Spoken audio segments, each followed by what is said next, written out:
Donc l'idée, c'était de parler un peu évasion fiscale. Est-ce que les impôts en France sont vraiment progressifs? Est-ce que tu payes pas... enfin, combien tu payes? Est-ce que tu paierais pas un peu moins quand tu es riche? On va parler des entreprises qui payent pas d'impôts, comment elles font, et quelles réformes on peut faire pour essayer de corriger tout ça. Et en fait, le bouquin s'appelle Le triomphe de l'injustice. Et j'ai présenté un peu les auteurs, mais je sais pas si... Déjà, Georges, toi, tu connais un peu ce genre de sujet, typiquement sur la progressivité de l'impôt, tu sais, de combien tu payes quand tu es dans les déciles de revenus inférieurs et combien tu payes quand tu es dans les déciles supérieurs de revenus. En gros, tu as en tête un peu la tête de la courbe, ces choses-là. Ouais, alors donc je suis pas un expert, mais donc pour le coup ça m'intéresse beaucoup. Ouais, Euh, Parce que je considère que, bon ça c'est mon opinion personnelle, tu vois, mais je considère que les deux plus gros problèmes aujourd'hui auxquels le monde fait face, c'est l'accroissement des inégalités et le réchauffement climatique. hmm, Donc pour moi c'est deux sujets qui, tu sais, parfois t'as des espèces de schémas ou de sites qui te qui te demandent de classer un peu les problématiques qui te sont le plus chères, etc. ouais, Bah moi dans ce classement-là c'est inégalité et réchauffement climatique, tu vois. Et du coup, la problématique des inégalités, elle est très liée à la problématique de la fiscalité hmm, et de la redistribution. Et du coup, toutes ces histoires de progressivité de l'impôt, ça m'intéresse beaucoup. Et enfin, moi, ce que j'ai en tête, c'est que l'impôt, il est progressif jusqu'à un certain niveau, qui est, on va dire, classe aisée. Et après, à partir du moment où tu deviens très aisé, après, on discutera des seuils, bah, ouais. du coup, ça devient régressif. Et en fait, tu payes de moins en moins d'impôts. Que ce soit au niveau des individus ou au niveau des entreprises, genre une PME, bah, elle va payer un impôt normal, standard, progressif, mais des multinationales, bah, elles vont faire jouer des prix de transfert, elles vont faire jouer leur présence dans plusieurs filiales, et du coup, ça devient agressif pour elles. Donc effectivement, enfin, le titre, je trouve, est très parlant, et c'est problématique pour deux raisons, à mon sens, bon, on en discutera plus tard. C'est symboliquement, c'est très problématique, et le symbole, c'est important pour les gens et pour l'acceptation de l'impôt et la confiance dans la politique. Donc symboliquement, c'est important, et aussi très pragmatiquement, c'est important parce qu'en fait, cette thune, elle part et après, du coup, on peut pas financer les hôpitaux, les retraites, les machins, et on cherche à les financer autrement. Bref, donc c'est super important. Ouais, c'est intéressant parce que...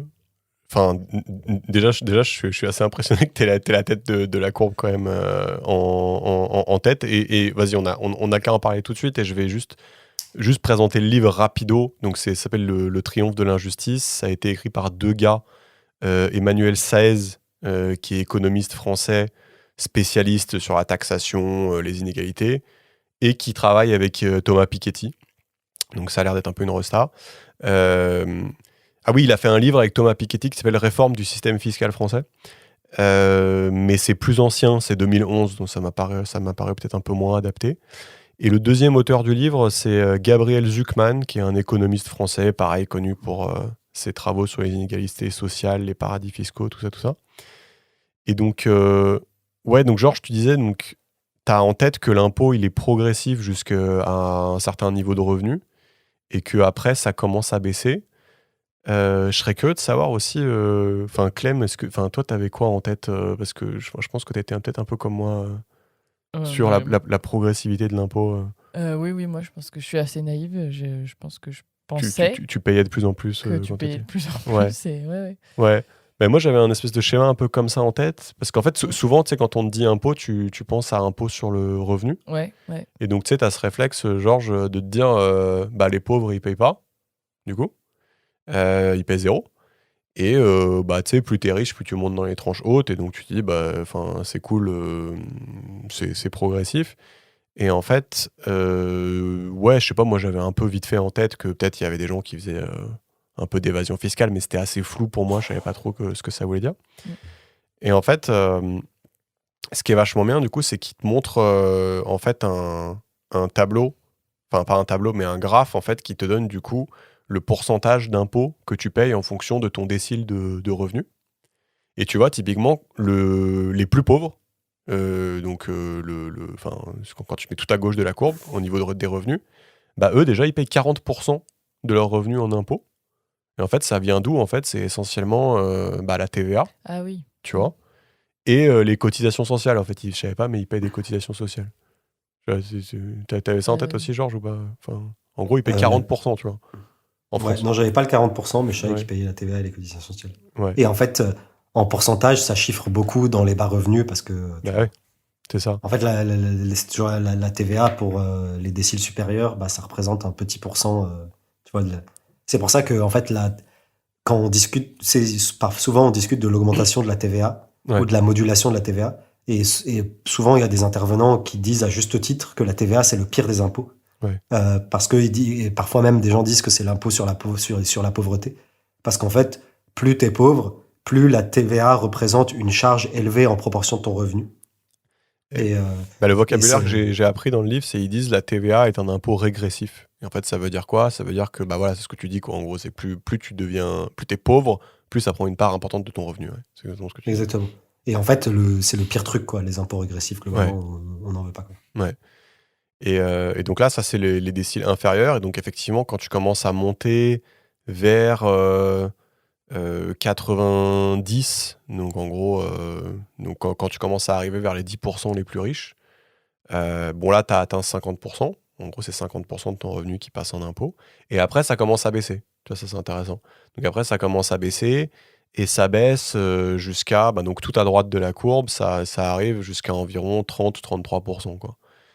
Et, euh, et en fait, ça, c'est expliqué par le fait que, bah, en fait, quand tu es très riche, la plupart de tes revenus, en fait, viennent pas de revenus classiques, mais c'est des revenus sur le capital.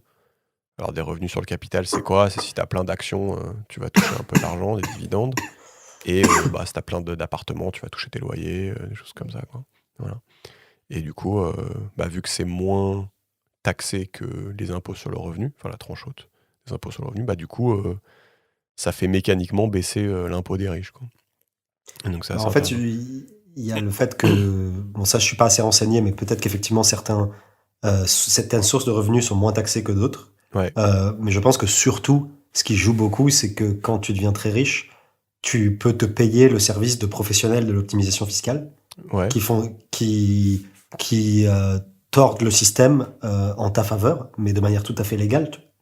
Euh, et moi, je le vois, tu vois, je le vois déjà à mon échelle, tu vois, où genre je suis pas super riche, machin, mais j'ai plein de potes enfin, ou même dans mon entourage, ou même moi-même, tu vois, genre, je commence à voir l'attrait de montages fiscaux, tu vois. Genre, ouais, t'achètes un appart, tu le loues en meublé, parce qu'en fait, tu peux déduire les charges, blablabla, donc ça, c'est au niveau de l'appart. Tu fais une assurance vie et tu la détiens 8 ans, parce qu'en fait, au-delà de 8 ans de détention, tu payes pas d'impôt sur la plus-value. Tu vois, genre déjà, à mon échelle, je commence à percevoir les différentes manières qu'il y a pour se soustraire à l'impôt ou pour bénéficier de différentes niches ou de différents systèmes qu'il y a. Et tu t'imagines si t'es Bernard Arnault, tu vois, ou si tu peux te payer ouais. les services de gens dont c'est le métier, tu vois. En fait, mécaniquement, du coup, tu profites de ça, quoi. Non, mais ouais, t'as complètement raison, de un, et de deux, je pense que schématiquement, ce qu'il faut avoir en tête, c'est qu'au bout d'un moment, euh, juste enfin, les très riches, c'est pas juste des salariés en fait qui reçoivent un gros salaire. En fait, c'est pas ça le gros de leur revenu. En fait, c'est schématiquement, tu vois. Comme quand on disait schématiquement, les pauvres ils payent la TVA et les cotisations sociales. On va dire la classe moyenne elle commence à payer des impôts sur ses salaires, quoi. En gros, c'est ça Mhm. le gros du truc. Bah, les riches, en fait, ils ont plus de salaire. En fait, ils ont les choses telles que Georges le décrit, quoi. Oui, en fait, quand tu es riche, l'essentiel de ton revenu, il vient de ton patrimoine. Donc, en fait, tu détiens du Voilà, capital mobilier, qui sont des actions, des obligations, des machins, ou du capital immobilier, qui sont des apparts, des parkings, des bagnoles, whatever. Et Mhm. en fait, tu touches les dividendes ou du rendement sur ce capital, d'une part, ou tu touches de la plus-value sur la revente. ouais, Et en fait, c'est ces deux moments où tu fais une sortie, ce qu'on a une forme d'exit, en gros, où tu touches les subsides. Soit c'est à travers du rendement, tu loues un appart, du rendement, ou à travers la revente, la plus-value sur la revente. Et en fait, c'est ces trucs-là qui rémunèrent les ouais, très riches. c'est ça. Et en fait, Après, en soi, c'est pas un problème en soi, ça. C'est plus le fait que c'est optimisable et que, bref. En fait, je pense que c'est un truc sur lequel on peut s'arrêter 2 secondes, en fait, effectivement, parce que, en fait, quand tu la vois, la courbe, je sais pas si c'est une bonne manière. Enfin, quand tu la vois, la courbe, c'est choquant, en fait, quand même. C'est-à-dire que, enfin, moi, ça me choque quand même que le système soit tel que l'impôt soit pas progressif. Et encore, s'il avait été flat, pourquoi pas, tu vois, s'il a été plat. Ouais. Mais il est dégressif. Enfin, ça me choque un peu quand même, et ça me choque un peu beaucoup. Donc déjà, je sais pas si on peut s'arrêter 2 secondes là-dessus, c'est quand même très bizarre. Et surtout, j'ai l'impression, enfin, je sais pas, moi, j'en entends pas plus parler que ça, alors que j'ai l'impression que ça devrait être un truc qui est un peu au cœur des préoccupations de tout le monde. J'ai l'impression que ça serait un truc où, tu sais, chaque année, on devrait dire ah ouais, les gars, en fait, on a fait les calculs, on a fait les moyennes, en fait, notre truc, il est dégressif, c'est quand même un peu chelou, faut qu'on bosse là-dessus. Bah Et après, en pour le fait, coup, en tout cas sur la gauche du spectre politique, c'est un des sujets majeurs, tu vois. Genre LFI, enfin, il s'excite là-dessus, H24. Enfin, pour le coup, je pense que c'est un truc sur lequel les forces politiques c'est clivant politiquement, mais la gauche mais, du spectre, et je- elle évoque ça souvent, quoi. mais justement, je suis pas d'accord, en fait, avec ça. Ouais, Mais ça, c'est juste vu de ma fenêtre, en fait, quand je ouais, les écoute parler. Parce que j'ai l'impression que, ouais, je vois ce que tu veux dire, en fait. Effectivement, c'est des sujets qui les animent, de faire réduire l'évasion fiscale, de faire payer les gens.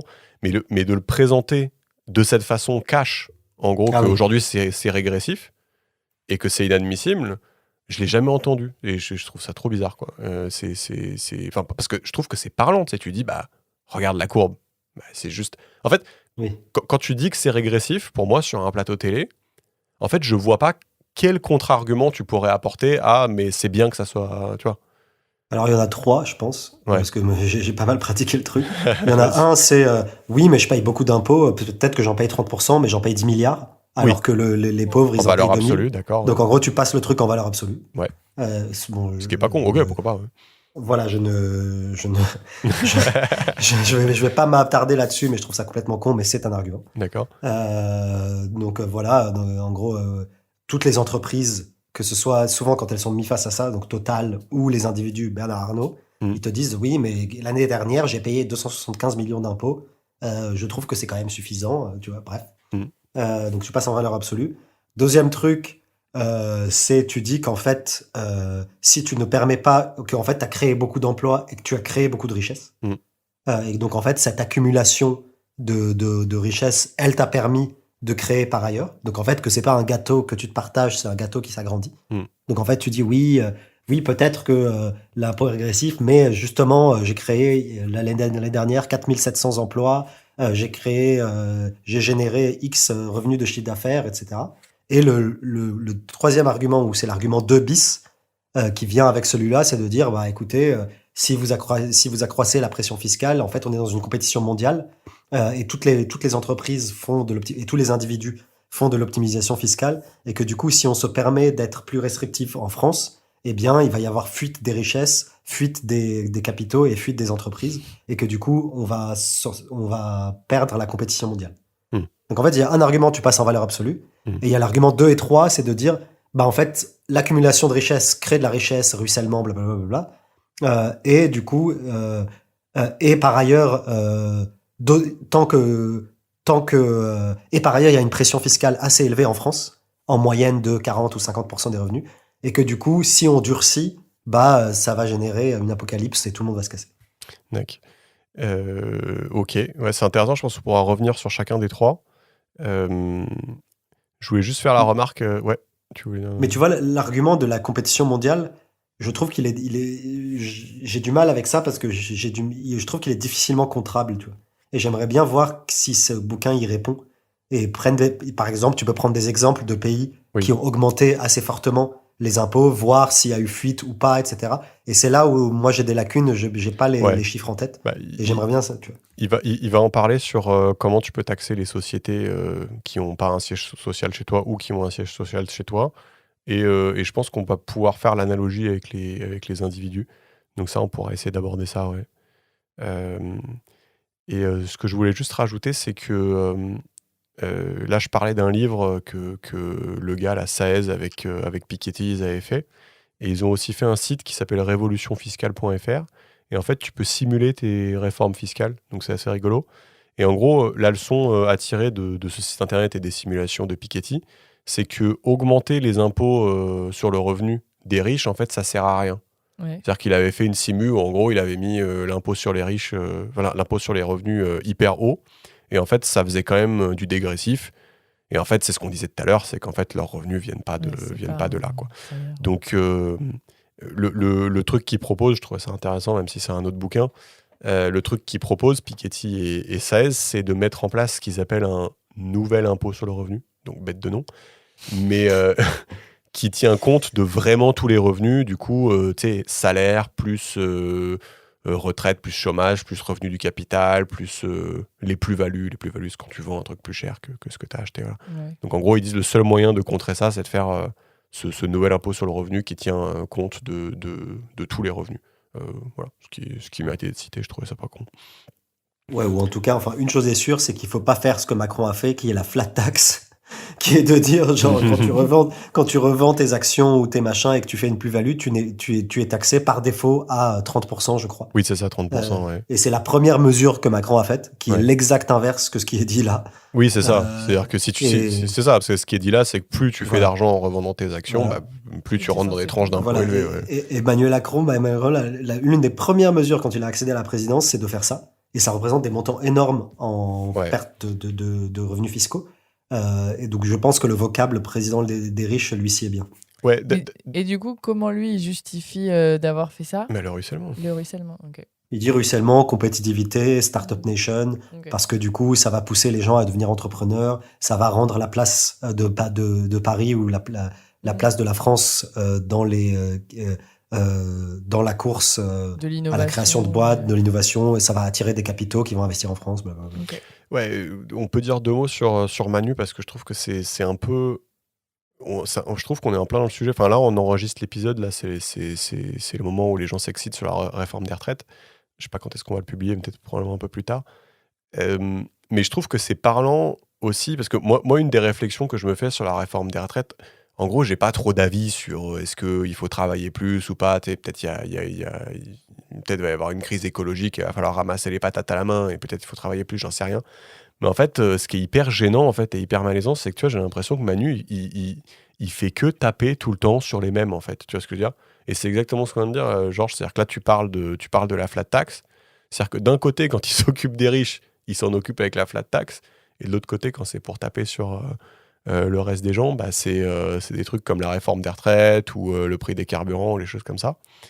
Et je sais pas, je trouve que c'est ça qui est gênant. C'est-à-dire qu'en fait, moi, je sais pas, enfin, je vous le dis parce qu'à chaque fois que je lisais ce bouquin, à chaque chapitre, j'étais un peu scandalisé et j'avais l'impression qu'on faisait rien et que les seuls trucs qu'on faisait, c'était des trucs pour taper sur d'autres catégories sociales, quoi. Mm. Et je sais pas si t'es en phase avec ça, Georges. En fait, non, mais je comprends, c'est un ressenti. Enfin, pour moi, ce qui est important surtout, c'est les montants que ça représente, tu vois. C'est pas plus que le nombre. Tu sais, t'as des histoires de combien de mesures t'as fait, tu vois. Tu Ouais. dis, et tu vois, Macron, quand il dit, on lui dit, t'as fait la flat tax, il dit oui, mais j'ai supprimé j'ai augmenté Ah oui, d'accord, ouais. tu vois, genre, j'ai augmenté la CAF. La taxe d'habitation. Je sais pas. Ou voilà, où j'ai supprimé la taxe d'habitation, tu vois. Ouais. Et du coup, il dit, bah voilà, j'ai fait une mesure pour les riches, une pour les pauvres, tu vois. Enfin, Mm. il le dit pas cash, mais en gros, c'est le sous-entendu. Mm. Et en fait, quand tu regardes les montants, ça a strictement rien à voir, tu vois. Oui, faudrait retracer la courbe une fois qu'il a fait ses trucs, quoi, tout simplement. Voilà, donc il y a ça. Donc je pense qu'il faut se méfier de la rhétorique et mettre les montants face à face plutôt que les mesures. Mm. Et ça, c'est très important. Et après, le deuxième truc qui moi, me chagrine et je trouve qui revient toujours dans les débats économiques et qui est extrêmement dur à contrer, c'est toujours l'histoire de oui, mais on est dans une compétition mondiale. Oui. Le voisin, il est plus injuste, il taxe moins, il est moins disant en termes de normes environnementales. Et du coup, on n'a pas le choix.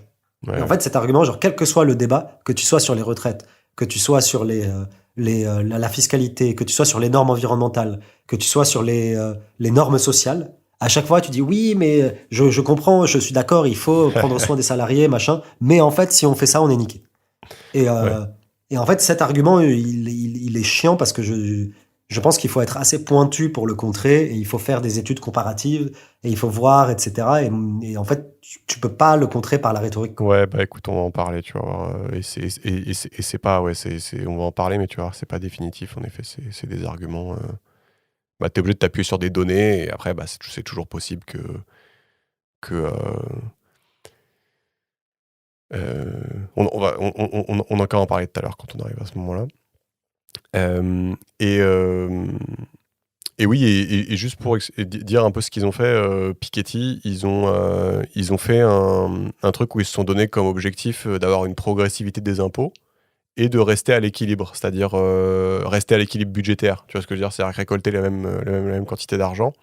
Et donc, c'est assez marrant quand tu fais ça. C'est que quand tu fais cet exercice-là, c'est-à-dire de vouloir une progressivité et rester à l'équilibre budgétaire, en fait, ce qui se passe, c'est que tout le monde y gagne, sauf les 10% les plus riches. Tu vois, donc en ordre de grandeur, je trouve ça intéressant. Ouais. Tu vois, c'est quand même marrant. Donc ça, on en a parlé, tu vois, genre j'y cite les trucs que j'avais déjà marqués sur ma feuille. On peut peut-être donner des ordres de grandeur, c'est-à-dire que, tu vois, donc ça représente quoi comme montant en fait? Il donne un exemple aux US, les 0,001% des plus riches paient 25% d'impôts, parce que c'est régressif aux US aussi. Et donc il dit que si tu doubles ce montant, donc si tu le faisais passer à 50%, et 50% c'est pas la folie, ça voudrait juste avoir un truc progressif, juste avec ça, ça ferait 100 milliards de dollars. Je sais pas si vous voyez 100 milliards de dollars, mais ça commence à pas être négligeable. Ça reviendrait à augmenter les plus pauvres, leur salaire de 800 dollars. Tous les plus pauvres. Par mois? Non, par an. Ouais, par an, ouais. Donc, ils disent le plus faible revenu aux US, c'est 18 500. Et ça permettrait d'augmenter tout le monde de 800. Mais juste en doublant les impôts des 0,01. 0,001%. Tu vois? Et juste pour continuer les ordres de grandeur, dans le bouquin, il donne un espèce de site sur lequel tu peux aller pour faire des simulations. Mais c'est pour les US, malheureusement. Et du coup, tu sais, j'ai bougé les différents potards. Tu peux changer toutes les taxes. Et j'ai changé les potards juste pour que ça soit progressif, mais j'ai pas fait comme Piketty. C'est-à-dire que je voulais pas arrêter à l'équilibre. J'ai juste augmenté les impôts des riches pour que ça soit juste progressif. Pour que la courbe, elle soit croissante. Et j'ai généré 1500 milliards. Donc 10% du PIB aux US. Donc, tu vois, je trouve ça intéressant. Ça donne un peu un ordre de grandeur des chiffres dont on parle, quoi.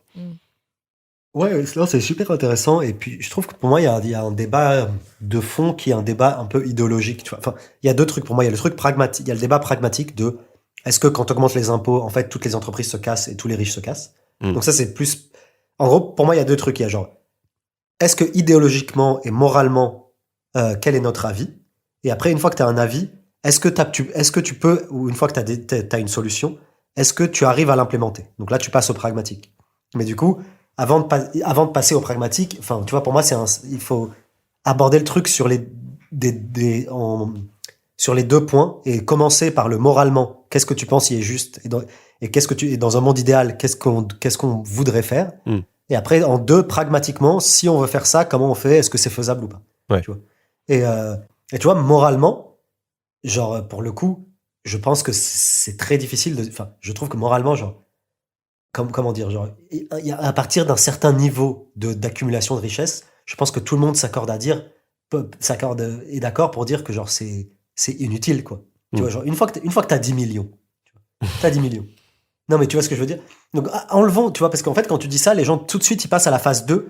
Oui, mais en fait, c'est pas faisable, ils vont se casser, oui, donc, tu vois, je pense qu'essayons de faire un exercice de pensée où oui, tu segmentes. de séparer, c'est-à-dire déjà moralement et ensuite pragmatiquement. Exactement. Ouais. Séparons, tu vois, parce que je pense que la question pragmatique, elle est complexe, elle est dure à répondre, et là, pour le coup, il y a débat. Mais la question morale, est-ce qu'on peut tous se mettre d'accord sur le fait que, genre, à partir d'un certain seuil, fixons-le arbitrairement à même 50 millions, tu vois. Ouais. Genre, je sais pas, au bout de 10 millions, allez, genre 10 millions, qu'est-ce que tu veux de plus, tu vois? t'as déjà 3 maisons, t'as une voiture de ouf, t'as plus besoin de travailler.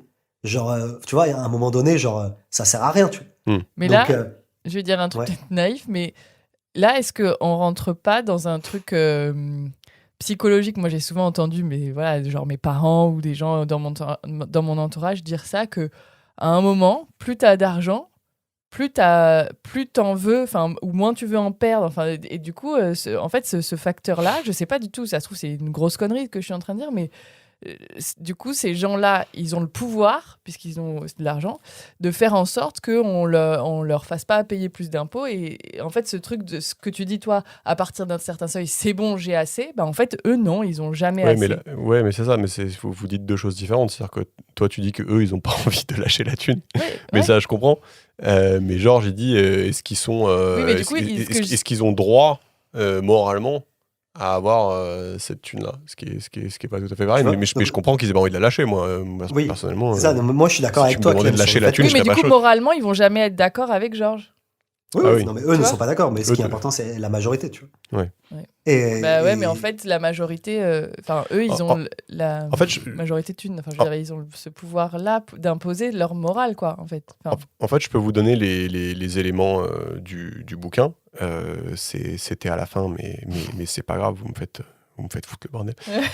En fait, ils disent, dans le bouquin, les éléments qu'ils donnent, ils disent, dans le milieu des économistes, tout le monde est d'accord avec... alors, vous allez voir, c'est rigolo. Ils appellent ça le concept de l'affaire. Donc, l'affaire, c'était un gars, il se fout un peu de sa gueule. Il était allé au resto et il a pris une serviette en papier et il a tracé sur la serviette un espèce de graphe à 2 balles où, en gros, il y a le taux d'imposition et d'un côté et sur l'autre axe, c'est la thune que tu récoltes. Tu vois. Et en gros, il a dit, bah, si ton taux d'imposition, c'est 0, bah, tu récoltes 0 thune. Et si ton taux d'imposition, c'est 100%, bah, tu récoltes 0 thune aussi parce que les gens, ils vont pas travailler. Et donc donc sa courbe, ça fait une espèce de cloche. Et donc ça s'appelle la courbe de l'affaire. Et il se fout un peu de sa gueule parce qu'il s'est gouré dans les axes. Apparemment, la serviette, elle est dans un musée et les axes, c'est n'importe quoi. Donc il se moque un peu de lui. Mais en gros, ils disent tout le monde s'accorde pour dire que, en gros, le but, c'est de se mettre à l'optimum de la courbe de l'affaire. Donc en gros, tu sais... collecter un max de thunes, c'est-à-dire mettre le taux d'imposition qui fait que bah, les gens arrêtent pas de travailler ou se soustraient pas au fisc. Donc, ils disent que ça, tout le monde est d'accord. Il n'y a pas de débat, quoi. En gros, juste, si tu peux récupérer plus d'argent, tu récupères plus d'argent, c'est très bien. Et ensuite, eux, ils vont plus loin. Ils disent que eux, ils argumentent que ça vaudrait même le coup de dépasser l'optimum de l'affaire. Parce que, selon eux, la richesse a probablement tout un tas d'externalités négatives, dans le sens où, si tu as Jeff Bezos dans ton pays, il va appuyer, il va être très influent politiquement, t'as pas envie qu'il fasse ça, il va racheter des concurrents, il va être relou, tu vois. Donc en gros, les gens sont pas bien parce que de voir un mec avec 46 yachts, c'est sûr que c'est pas ouf pour le moral de la population. Donc, en gros, eux, ils vont argumenter qu'il faut dépasser la courbe de l'affaire et que, du coup, c'est pas aberrant même d'avoir des taux confiscatoires. Voilà. Donc ça, c'est pour vous cadrer un peu ce qu'ils pensent sur l'histoire de la morale. C'était la dernière partie, mais c'est intéressant. Non, mais oui, exactement. Tu vois, genre, je pense qu'effectivement, il faut un système qui permette de financer la collectivité. La collectivité, c'est tous les échelons administratifs, la région, l'État, le département, blablabla. Donc ça, c'est bien. Effectivement, c'est le graphe de l'affaire où tu dis, genre, tu veux que il y a un maximum de financement pour la collectivité quand elle œuvre pour le bien public et que c'est une démocratie. Donc ça, on est d'accord. Et après, effectivement, tu as un deuxième aspect, c'est au-delà de ça, c'est l'aspect, ce que tu disais, genre, le moral de ta population, le bonheur. En fait, tu as l'aspect moral et le bonheur individuel. Et tu sais, on a déjà vu dans d'autres bouquins, par ailleurs, que une partie du bonheur humain, ça vient de la comparaison avec autrui. Ouais. Et que du coup, quand tu souffres, tu te compares et que tu vois qu'il y a des gens qui machin, nécessairement ça te met moins bien. Enfin, plus d'équité, ça accroît ton bonheur. Et dans un troisième temps, effectivement, quand tu as des acteurs qui ont trop de pouvoir et qui ont trop d'influence et qui sont too big to fail côté entreprise, en fait, ton système démocratique est altéré, tu vois. Parce que en fait, c'est des acteurs qui ont une influence néfaste, tu vois. parce qu'ils n'œuvrent pas pour la collectivité publique, mais pour leur intérêt propre. Ouais. Et du coup, c'est aussi ce qui est dit dans l'argumentaire, tu vois. C'est quand tu as des individus / des entreprises qui ont trop d'argent, bah ça altère comment dire, l'efficacité d'un système démocratique, quoi. Et il y a ça. Et une autre externalité négative, mais qui n'est pas dans le bouquin, mais on en a déjà parlé, c'est que aussi, peut-être que dans une société où tu arrives aux limites écologiques, bah, avoir des gens qui se permettent de dépenser, de polluer 10 000 fois plus ou 100 000 fois plus que l'individu lambda, bah c'est pas terrible, quoi. C'est-à-dire que quand tu étais dans un monde aux ressources infinies, tu pourrais être vachement pragmatique et te dire, mais en fait, faut que je sois zen, faut que je sois Bouddha, et il faut pas que le mec qui a 46 yachts, ça me gêne. Après tout, il influence pas ma vie. Bah, dans une société où les ressources sont limitées, bah si, en fait, il influence ta vie, en fait. Donc, il y a ça aussi comme externalité négative. Oui, c'est vrai, encore plus, tu vois. Mm, Du mm, coup, mais effectivement. Parce qu'en fait, tu sais, tu as plusieurs trucs, tu vois. En fait, ça rejoint aussi le débat, le bouquin qu'on a fait de Julia Cagé sur la plutocratie, etc. Et tu sais, c'est de dire l'influence des riches, tu vois. Là, le bouquin de Julia Cagé, c'était l'influence des riches sur le système électoral et sur le monde politique, tu vois. Et le financement des campagnes, etc. Et en fait, tu sais, quand on dit, genre, quand je dis, c'est pas bien qu'il y ait un acteur qui acquiert un poids financier trop élevé, parce qu'il peut altérer la démocratie. Bon, c'est des mots un peu flous, mais en fait, concrètement, pour résoudre ce problème-là, tu fais deux trucs. Soit tu fais en aval, tu mets des règles, tu vois. Donc, par exemple, comme ce qu'on fait sur le financement des campagnes, on dit, tu ne peux pas donner plus de X centaines ou X milliers d'euros par an, quel que soit ton niveau de richesse, pour financer une campagne. Donc là, tu as fixé en aval. Soit tu fixes en amont, tu dis, bah, je laisse pas les gens atteindre un tel niveau de richesse, tu vois.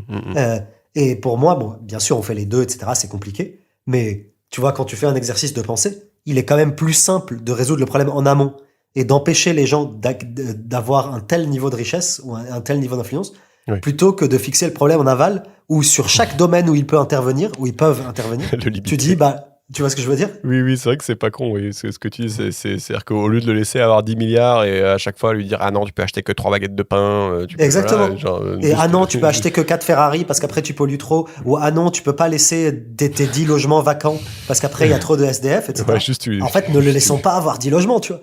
Genre, tu vois ce que je veux dire? Il faut couper à la source. Non, bah ouais, c'est clair. Et il y a un autre aspect dont on n'a pas parlé, parce que là, on parlait des impôts sur le revenu. Mais en fait, il y a aussi un levier qui est très important pour faire dégonfler en fait la spirale inégalitaire, et c'est l'impôt sur ce que tu possèdes, en fait, tout simplement. Donc, c'est l'impôt sur la richesse. Et en fait, pourquoi c'est important, on va encore parler de Piketty, décidément, alors qu'il n'a pas écrit le livre. Mais tu sais, il y a une espèce de loi universelle de Thomas Piketty, où en gros, il t'explique que quand tu commences à avoir plein de thunes, en fait, ta thune, elle a un rendement de, en moyenne, 5%. Donc, c'est pas tout à fait vrai. C'est-à-dire que quand t'as... Enfin, si, c'est-à-dire qu'en moyenne, c'est 5%. Quand t'as plein de thunes, c'est plus que 5%, ton rendement.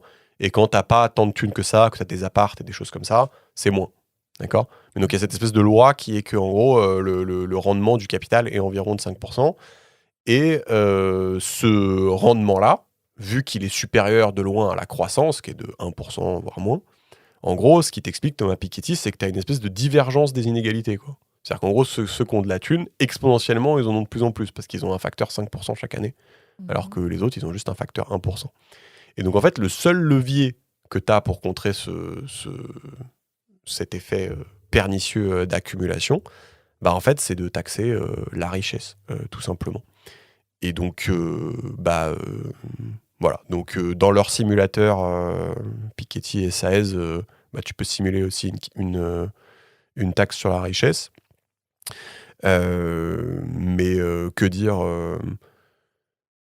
en France, il a fait quoi, Macron? Il a supprimé l'ISF et il l'a remplacé par une taxe sur l'immobilier. Exactement. Ouais, et du coup, qui prend plus en compte l'ensemble du patrimoine, mais uniquement les... Voilà, ce qui est un peu chelou, du coup. Ouais, pardon. Non, bah voilà. Et du coup, je vous donnerai... Donc nous, ça veut dire là, en France, il n'y a plus d'impôt sur la richesse. Ce que tu as appelé l'impôt sur la richesse. Parce que si j'ai bien compris, en gros, c'est des impôts sur l'immobilier maintenant. Donc si tu es riche en immobilier, tu vas payer, tu vas avoir une sorte d'ISF. Par contre, si tu es riche en cacahuètes, juste tu payes pas d'impôt sur les cacahuètes. Donc du coup, ok, mais il y a peu de gens sur les cacahuètes, donc c'est quoi Non, mais c'est les... T'es riche en quoi c'est les actions. C'est les actions, ouais. C'est ça. Ouais. C'est juste pour- Tu sais, avant, c'était l'impôt sur la fortune a été remplacé par l'impôt sur la fortune immobilière. D'accord. C'est ça, exactement. Et du coup, je pense que ce qui est compté dans l'assiette, tu sais, quand on te fait un impôt, tu as une assiette et sur laquelle on t'impose un pourcentage de taxation. Tu vois. Et je pense, bon, je suis pas expert, je pense qu'avant, dans l'impôt sur la fortune, on comptait dans ton assiette des biens immobiliers, des biens, des œuvres d'art, des objets, des machins, etc. Des actions surtout, c'est ça. Ou potentiellement des actions, je sais pas, faut voir. Et aujourd'hui, en fait, on a restreint l'assiette du truc uniquement aux biens immobiliers. Ouais. Et juste, je peux vous donner quelques ordres de grandeur, c'est intéressant, c'est-à-dire que eux, ils ont deux trucs, c'est-à-dire qu'ils ont l'impôt sur la fortune, donc là je parle plus de Piketty, je parle du bouquin, ils proposent un impôt sur la fortune qui est de 2% par an quand tu as au-dessus de 50 millions, et de 3,5% au-dessus de 1 milliard. 1 milliard, normalement, t'es bien quand même. Et donc ça, c'est leur impôt modéré. Et ensuite, ils proposent un impôt radical. Donc ça, c'est pour ceux qui n'aiment pas les trucs modérés. Et le truc radical, c'est 10% par an au-dessus de 1 milliard. Et juste pour vous montrer ce que ça fait, en fait, avec 10% par an au-dessus de 1 milliard, donc Mark Zuckerberg, par exemple, aujourd'hui, il pèse 61 milliards. Avec l'impôt radical, il pèserait 21. Tu vois, pour donner un ordre de grandeur. Ça va, il n'est pas pauvre, tu vois. Donc non, mais parce que 10%, tu te dis, c'est un truc de ouf. Mais non, il a 21 milliards. mais lui, il a un sentiment de ouf de perdre. Ouais, excuse-moi, mais je l'ai dit. Oui, mais je me dis, ça va, il va survivre. Et par contre... Oui, mais... pardon. Non, je te laisse finir. Et je finis les ordres de grandeur. Et Bill Gates, lui, par contre, au lieu d'avoir 97, il aurait 4 milliards. Parce que ça fait très longtemps qu'il est riche et que ça aurait eu le temps d'éroder, tu vois, le truc. Bon, là, c'est cool, il y a Mark Zuckerberg et Bill Gates, mais en gros, ils ont fait la moyenne, ils ont dit les 400 Américains les plus riches seraient toujours milliardaires, mais avec le tiers de ce qu'ils ont aujourd'hui. Voilà.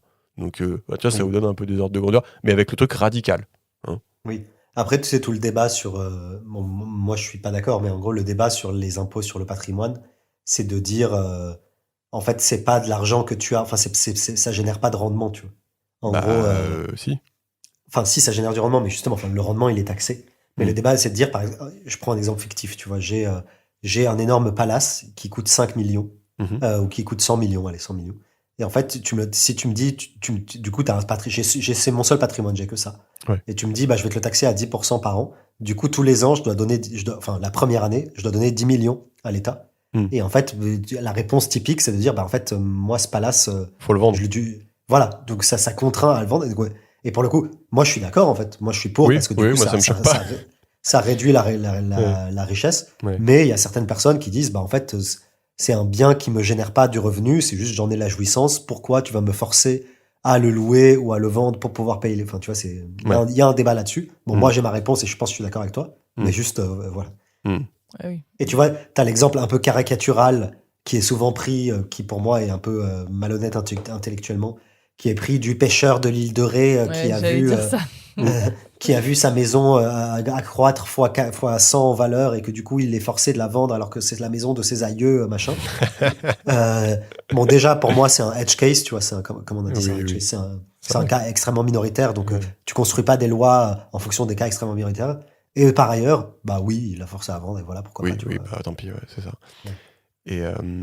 Et le pauvre, il aura que 1 million, tu vois. Genre, c'est pas grave, tu vois. Il séchera ses larmes avec tout son argent. Ouais. Non, mais ouais, c'est ça. Et pour moi, ça, c'est d'autant plus intéressant, pardon. En fait, je pense que c'est un impôt sur la fortune ou sur le patrimoine, c'est d'autant plus intéressant parce que ça force les détenteurs de beaucoup de patrimoine de redonner ces biens à l'économie ou d'en faire usage, tu vois. Oui, tout à fait, ouais. Parce qu'en fait, tu vois, du coup, si moi j'ai mon palace à 100 millions, et juste je suis content, je vis dedans, et je le laisse, et le 3/4 il est vide, mais juste je kiffe, tu vois. Ouais. Et en fait, je pourrais faire ça si j'ai pas On d'impôt pourrait sur la fortune. argumenter Alors que c'est pas tout à fait normal. voilà, c'est pas normal. Mm. Alors que si j'ai un impôt, enfin, je pense que c'est sous-optimal. Mm. Alors que si j'ai un impôt sur la fortune, bah, en fait, je sais que tous les ans, je vais devoir donner 10 millions. En fait, je suis là, bah, comment je m'organise pour le louer un peu pendant l'année, pour faire de Bah, l'événementiel exactement. dans une des Exactement. salles de mon palace. Et du coup, en fait, ça génère de l'activité économique Mm. et ça redonne un peu à la collectivité la jouissance partielle de ses biens. Exactement. Plutôt que juste d'accumuler des Ferrari. Tu vois. Bah là, je suis là, bah, sur mes 100 Ferrari, en fait, je vais devoir payer dessus, donc je suis peut-être obligé d'en louer 3. Tu vois. Et en fait, Ouais. ça fait de l'activité. Tu vois. Ouais, non, mais oui, c'est 100% d'accord. Mais bon, c'est chiant parce qu'en fait, tu vas me forcer à louer mes Ferrari alors que moi, je les aime bien dans mon garage, elles sont clean. Bah ouais. Mais bon, je sais pas, moi ça me choque pas, mais Non, par c'est- contre, je trouve, pour le coup, tu as un argument un peu plus valide quand tu passes à l'implémentation, c'est de dire impôt sur patrimoine, si tu prends en compte les actions dedans, bah en fait, les actions, ça fluctue. Tu vois. Donc, si le 1er janvier, mes impôts sont calculés, je détiens des actions Amazon pour 100 millions, bim, 10%, je dois 10 millions. Et en fait, mes actions Amazon, le lendemain ou un mois plus tard, elles valent plus que 2 millions. Mm. Bah, en fait, je suis niqué. Comment je paye mes 10 millions? Tu vois ce que je veux dire?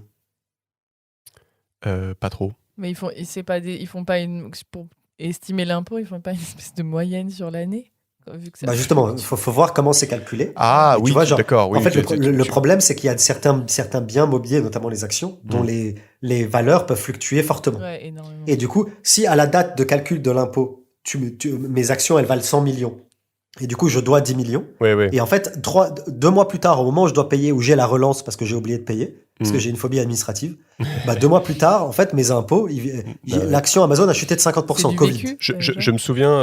Je Mais me ça existe, souviens- tu vois. Non, mais je me souviens Ouais. de ce cas de figure, il l'évoque dans le bouquin, et il voulait donner justement la possibilité aux gens de payer l'impôt en action.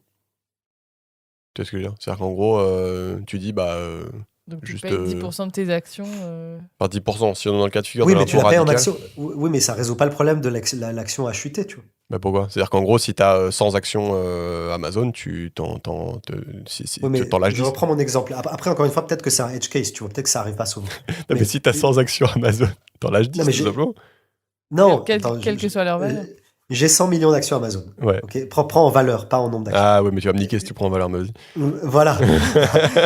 J'ai 100 millions d'actions Amazon. Ouais. Bim, calcul des impôts, je dois 10 millions. Mm. Au moment du paiement, 3 mois plus tard, mes actions Amazon ne valent plus que 8 millions. Parce Ouais. qu'il y a eu Covid et Ouais. parce que Jeff Bezos, il s'est suicidé dans sa baignoire. Ouais. En fait, comment je les paye? Tu vois? Parce que mes actions valent plus que 8 millions. Et je dois 10 millions. Mais tu peux pas juste filer 10% de tes actions? En nombre Oui. d'actions. Donc du Ah coup, oui, en oui, fait, mais- Oui, mais les impôts, c'est en valeur, c'est pas en pourcentage d'actions. Tu vois. Bah Non, là, mais c'est justement, une c'est proposition. c'est une des propales Ah. qui disait, c'est pour contrer ce truc. Ah oui, d'accord, en Là, pourcentage je pensais que d'actions. t'allais me niquer d'accord. avec la valeur, mais Non. ça, il a pas réussi. Ok, donc du coup, eux, ils proposent de faire en pourcentage d'actions détenues et pas en valeur. D'accord, ouais, ok. Ouais, non, mais en gros, ils veulent octroyer cette possibilité. Parce qu'en fait, en gros, ils disent que ton exemple, en gros, c'est un vieux edge case et que c'est utilisé comme excuse. Et donc, ils ont dit, Ouais. bon, bah, du coup, on n'a qu'à proposer ça.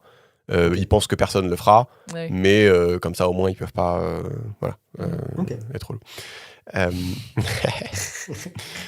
Donc, je voulais aussi parler un peu de c'est qui ces gens qui paient pas d'impôts, c'est quoi un peu le profil, et ça j'ai appris aussi des choses là-dessus parce que je savais pas. Ils commencent avec un exemple un peu haut en couleur, c'est-à-dire qu'ils disent, tu sais, à un moment il y a eu un débat entre Donald Trump et Hillary Clinton, et en gros Hillary elle accusait Trump de pas payer d'impôts. Et au contraire, l'autre, il accusait Hillary d'avoir des riches soutiens qui payaient pas vraiment d'impôts non plus. Et Trump, il avait cité un certain Warren Buffett. Et suite à ça, Warren Buffett, il a été vexé. Mais ça me fait penser à ce que tu disais sur Bernard Arnault. Il a publié sa déclaration d'impôt. Et en fait, tu vois que, en gros, il a eu un revenu de 11 millions et qu'il a payé un impôt de 1,8 million, soit 15% environ. Et donc, il était tout fier de lui, il a publié ça. Et donc, en pensant qu'il démontrait qu'il payait plein d'impôts.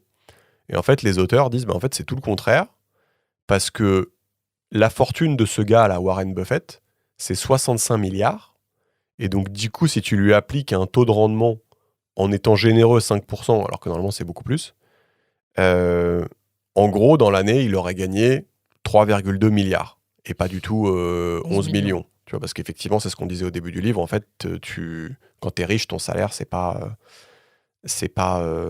Ton enfin, revenu principal. c'est pas un revenu, quoi.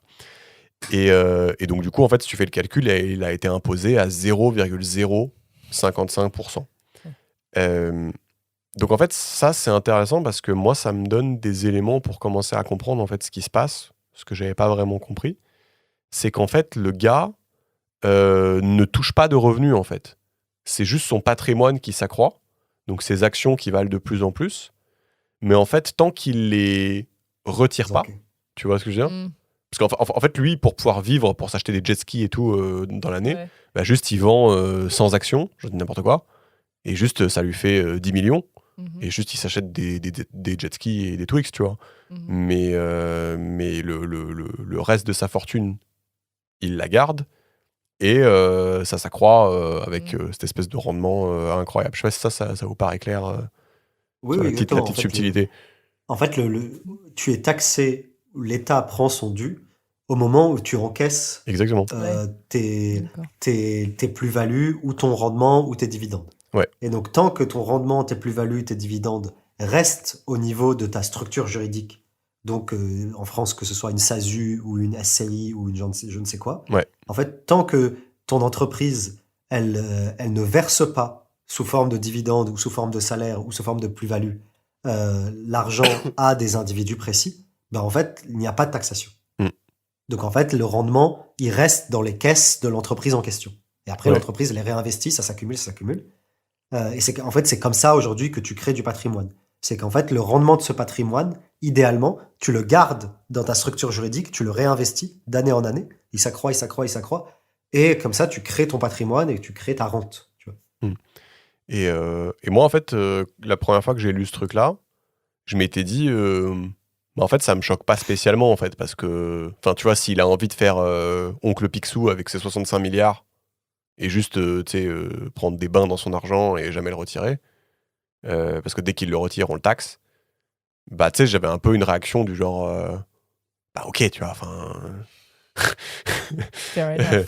Tu vois, je sais pas si vous avez un peu le même gut feeling, et après j'ai changé d'avis, mais je sais pas si déjà vous avez un peu la même réaction que moi. Vous avez envie de laisser Warren Buffett prendre des bains dans son coffre-fort. Bah, en fait, on rejoint le débat sur ce que tu disais avant sur la taxation de l'ISF, là, enfin, sur la taxation du revenu, enfin, du patrimoine. C'est que, avec cette méthode-là, le problème ou l'avantage, ça dépend comment tu te places, c'est qu'en fait, ton patrimoine, il s'accroît éternellement de manière exponentielle. Parce que tes 5% en valeur, ils augmentent tous les ans. Non, mais ça justement, c'est ça qu'il faut expliquer, parce que, enfin, ça a l'air évident pour toi, mais moi, j'ai dû faire un tableau Excel. C'est vraiment exponentiel. Non, mais en fait, l'exemple le plus con que j'ai réussi à trouver, c'est... je sais pas si vous connaissez l'histoire du mec qui va voir un empereur chinois et il fait un truc, et l'empereur chinois, il lui dit « Mais comment je peux te payer ?» Et il fait « Bah, mets-moi un grain de riz sur chaque case d'un échiquier. Genre, sur la première, tu mets un grain de riz, sur la deuxième, tu mets 2 grains de riz, sur la troisième, tu mets 4 grains de riz. » Et l'empereur chinois, il fait « Bah ouais, je vais faire ça parce que juste, j'ai plein de riz, je m'en branle. » Et en fait, vu qu'il y a 64 cases sur l'échiquier, bah en fait, à la fin, ça fait genre plus de grains de riz que d'atomes dans l'univers. Je sais pas, enfin, j'en sais rien. Bref, ça fait beaucoup de riz, quoi. Et en fait, j'ai mis ça dans un tableau Excel et j'ai regardé, en fait, c'était quoi la différence entre, tu sais, taxer à la fin, donc quand le mec retire tous ses grains de riz, tu sais, taxer, prendre 30% du truc à la toute fin, entre ça et taxer à chaque fois, à chaque case, 30%, tu vois. Et en fait, juste, ça change tout, en fait. Enfin, tu vois, genre, ça a juste rien à voir, en fait. Parce que dans un cas où t'es pas taxé, où t'es taxé qu'à la fin, en fait, tu profites de l'effet exponentiel de l'accumulation. Ouais. Voilà. Alors que dans l'autre cas, en fait, ça te ralentit ton accumulation exponentielle, en fait. Ok. Oui. Voilà. Et en plus, c'est... Ça, j'avais pas compris. C'est une subtilité que j'ai Non, mais c'est vrai. Non, mais en vrai, les exponentielles, c'est très dur à assimiler. C'est contre-intuitif. Enfin, on est tous nuls avec les exponentielles. Et surtout, je pense qu'on réalise pas la rapidité du truc. Ouais. On réalise pas l'ampleur comme enfin une exponentielle très rapidement en 10 ans, en 20 ans. Non, mais 5% c'est par fini, an. Regardez Ouais. 5% par an, ce que ça fait. Juste, ça n'a aucun sens. Ouais, Même Et en en plus, partant là- d'un truc pas très grand, c'est ça? En partant de 1 grain de riz. Bah, c'est-à-dire, oui. Enfin, enfin, voilà. Mhm. Et en fait, la beauté du truc aussi, c'est que avec le système de taxation, en fait, c'est l'inverse d'exponentielle. Je sais pas comment on dit, c'est quoi l'inverse d'une exponentielle. C'est que, en fait, une exponentielle, tu gagnes de plus en plus d'argent par an. Et l'inverse, avec leur système où tu prends 5, 10% ou 2% par Oui, an, tu c'est leur que tu le enlèves, prends de moins en moins. bah en fait, ils perdent de moins en moins. Bah oui, c'est ça. Donc en fait, c'est plutôt élégant comme solution, tu C'est élégant. vois. Non, mais, Non, mais tu vois c'est ce que vrai. je veux dire. Non, mais c'est vrai. Et, et donc, ouais, mais en fait, on voit qu'on a vraiment envie de faire appel à cette solution-là parce que, en fait, le mec, il joue à un jeu à la con, quoi, en fait, où il a juste une augmentation exponentielle de son truc et il est jamais taxé sauf quand il le retire à la fin. Mais quand il le retire à la fin, il a 100 milliards, tu vois, donc enfin, tu vois, il est gentil, mais voilà. Donc, Oui, mais surtout, en fait, la politique, tu sais, les histoires de gestion de patrimoine, etc. Bon, je suis pas un expert, mais genre le peu que je connais, le principe, c'est que tu retires jamais. En fait, tu retires. L'objectif, c'est de te créer une rente. Donc, que ton patrimoine, il s'accroît, il gonfle, Oui. et de bénéficier de. de fait, quand il meurt, il est obligé de le transmettre à ses descendants, et là, il y a une taxation. Voilà, Ouais. là, il y a une taxation, etc. Mais normalement, il en a fait suffisamment pour transmettre à ses enfants, pour qu'eux-mêmes soient bien, etc. Et en fait, l'objectif, c'est que jamais tu les sors, tu vois. En fait, tu sors suffisamment pour être mais ça, j'avais confortable. pas compris, d'accord, ouais, c'est ça, c'est qu'en fait, le truc, il est juste là pour t'apporter une rente, ouais, d'accord. Exactement. Donc, en fait, l'objectif Eh oui. quand tu fais de la Eh bonne oui. gestion de patrimoine, en fait, l'objectif, c'est que ta rente, elle augmente, elle augmente, elle augmente. Et donc, en fait, au début, grâce à ta rente, bah, tu peux juste vivre normalement. Et au fur et à mesure, en fait, tu peux te permettre le 1% que tu retires ou le 0,5% que tu retires, bah, en fait, il représente de plus en plus. Donc, au début, grâce au 0,5% que tu retires et du coup, qui est taxé, bah, tu vis dans ton, je sais pas, dans ton appartement 50 mètres carrés et tu vis normal. Et au bout de 20 ans, en fait, les 0,5% que tu retires, bah, t'as 4 Bentley et en fait, tu vis très bien, tu vois. Ouais, d'accord. Ouais, ça, c'est pas mal aussi. J'avais pas forcément. Ouais. Donc, en fait, la bonne gestion, c'est pas d'attendre le jour béni où tu vas retirer. Tu vois. c'est de jamais C'est de retirer. vivre en ne jamais retirer. Ouais, quoi. d'accord. C'est ça, C'est en fait, ça, le la jour vie, béni, quoi. c'est ça, le jour béni n'arrive jamais. Le jour béni, ouais. c'est quand tu meurs, tu vois, mais en fait, il n'y a pas de jour béni, c'est juste tu accumules, tu la rentes, tu la reverses, et tu fais de la bonne gestion pour garantir tes 2, 3, 4, 5, 6% par an. Et en fait, dans 10 ans, tu es content, et dans 20 ans, tu es encore plus content, mais tu as 2 enfants, donc tu vas leur donner. Enfin, tu vois. Et j'ai pas donné aussi d'autres ordres de grandeur intéressants, mais en fait, quand ils font leur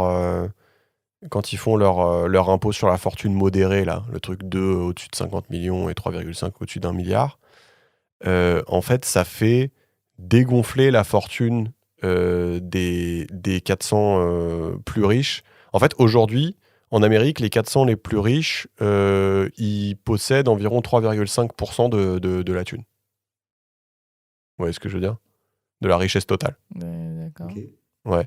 Et en gros, si tu mets cet impôt pas... Comment ils avaient appelé ça classique, modéré. En gros, ça fait dégonfler à environ 2%. Oui, les 400 les plus riches, ils vont avoir 2% de la thune totale. Et s'ils mettent l'impôt radical, les 400 les plus riches, ils ont 1%. Voilà. Donc encore une fois, on voit les effets de ce genre de politique sur les inégalités. Et on voit que c'est pas drastique non plus, quoi. Enfin, tu vois, c'est quand même intéressant, quoi. Donc voilà, c'était juste pour voir un petit peu. Parce que souvent, en fait, dans ce genre de débat, on demande, en fait, mais c'est quoi les ordres de grandeur concrètement de ce qu'il y a. Voilà, en gros, c'est ça, quoi. Yes. Et autre douille classique que les riches font, parce que là, on a parlé de la douille de Warren Buffett, mais en fait, l'autre douille classique que les riches vont faire, c'est que, imagine, Georges, t'es avocat et tu gagnes plein de thunes, mais tu payes un gros impôt sur le revenu. Et donc, une des douilles classiques, c'est en fait, créer une société qui va s'appeler Georges et compagnie. Et c'est la société qui va gagner la thune et pas toi. Et elle peut te verser une part de ses bénéfices sous forme de dividendes, qui seront taxés, mais moins que les salaires classiques. Et donc, ça, c'est en gros une des choses qui se voit aussi quand tu arrives vers l'extrême de la distribution de revenus, c'est que tu te Créer une entreprise. crées ta propre entreprise, ouais. Et tu Exactement. t'auto-emploies. Exactement. En gros, quand tu es une profession libérale, quand tu n'es pas un salarié, Mm. quand tu es une profession libérale ou un freelance ou machin, en fait, tu crées effectivement ta structure Ouais. et tu factures, et c'est ta structure qui facture. Mm. Donc, George Co qui facture, donc c'est elle qui reçoit les revenus. Et après, effectivement, elle te reçoit soit un salaire, elle te paye soit un salaire, soit des dividendes. Mm. Mais du coup, elle garde une grande partie de ses revenus en trésorerie. Mm. Et du coup, en fait, tu n'es pas taxé là-dessus. Et en Ouais. fait, cette trésorerie, tu peux la réinvestir dans de l'immobilier, par exemple, ou autre chose. Et tu bénéficies de cet accroissement du rendement un peu artificiel. Ouais, et au-delà de ça... Et ça, c'est super répandu. Oui, c'est ça. Et au-delà de ça, c'est ce qu'on disait tout à l'heure, c'est que les dividendes, c'est taxé à 30%, et la plus-value, c'est taxé à 30%. Donc, tu vois, quand tu compares déjà rien qu'à la tranche la plus haute d'impôt, qui doit être à 46%, un truc comme ça, bah déjà, tu gagnes, tu vois. Enfin, donc même sans faire ce que tu as dit, Georges, rien que... Ouais. Enfin, rien que de base, t'es moins taxé. Et d'ailleurs, c'est marrant parce que c'est le même ordre de grandeur. Enfin, tout à l'heure, on disait les plus riches sont taxés à 30%. Bah, en gros, c'est cet ordre de grandeur-là, quoi. Et c'est vrai que c'est pas mal dans le livre. Dans le livre, ils te mettent un graphe qui commence en 1915 et qui finit en 2018.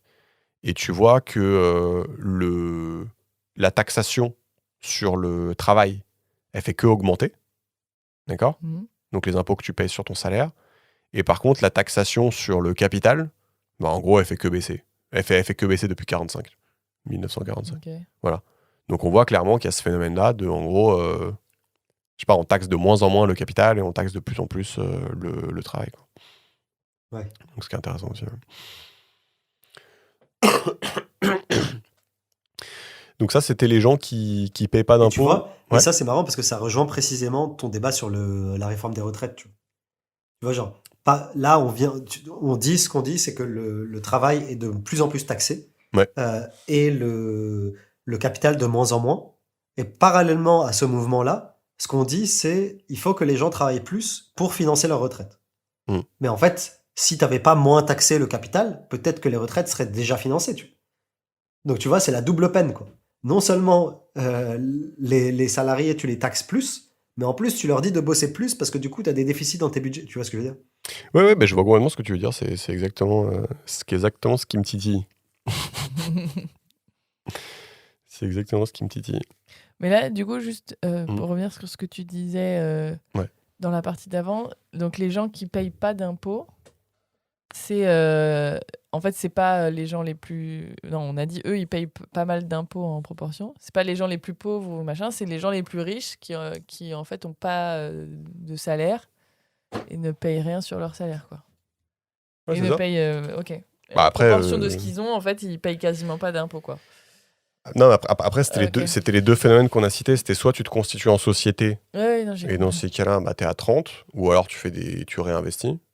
Ou soit juste ton salaire, c'est genre 10 milliards parce que tu es Warren Buffett et juste c'est tes actions qui augmentent. Et dans ces cas-là, bah, c'est même pas considéré comme un revenu, en fait. Ouais, c'est ça.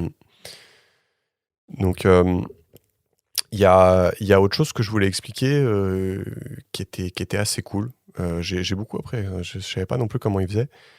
C'est les sociétés qui payent pas d'impôts, comment elles font. Et tu saurais expliquer ça, Georges, comment tu fais quand tu es une société pour pas payer d'impôts ? Oui, alors, enfin, moi, ce que je connais, peut-être qu'il y a d'autres systèmes, tu vois. Ouais. Moi, ce que je connais, c'est le mécanisme des prix de transfert. Donc, en gros, il est chaud quand même. tu es une multinationale. Il est chaud en optimisation fiscale. C'est clair. C'est louche. Donc, en gros, tu es Amazon. Allez. Ouais. T'es Au hasard. Amazon. Au hasard.